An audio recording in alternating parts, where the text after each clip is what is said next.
उद्देशपर रांगोळी काढलेले आहेत, त्यातून बोधपर रांगोळी काढलेले आहेत, त्यातून बराच बोध घेण्यासारखं आहे.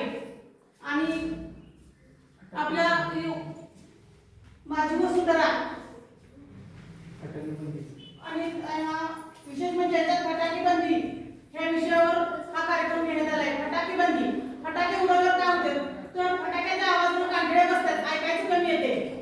लहान मुलं जे जन्मलेली मुलं असतात त्यांना तर अतिशय त्रास होतो, ते त्याला सांगता येत नाही. पण भविष्यात त्याचे परिणाम म्हणजे त्या फटाक्याचा परिणाम त्यांच्या जीवनात काय वाईट झालाय भविष्यात त्यांच्या लक्षात येते की बाबा हे फटाक्यामुळे झाले. जन्मलेल्या मुलाला फटाक्याचा अजिबात आवाज चालत नाही, म्हाताऱ्या माणसांचा फटाके उडवला चालत नाही, कांठळे बसतात आणि पडदा फाटलेलाही कळत नाही, इतकं ते धोक्याचे आहे फटाके.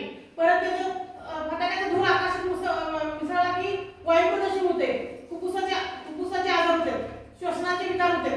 तर ह्यासाठी फटाके बंदी, कुणीही फटाके उडवू नये, फटाके बंदी होणं एक काळाची गरज आहे आणि अतिशय महत्त्वाचं आहे. कारण ही फटाके बंदी खरं ही माणसं आपल्या सर्व मनुष्य जातीलाच फायद्याचे आणि हानिकारक कसे तर तुम्हाला सांगितलंय. कांठळे बसतात, लहान जन्मलेल्या मुलांना आवाजाचा किती धोका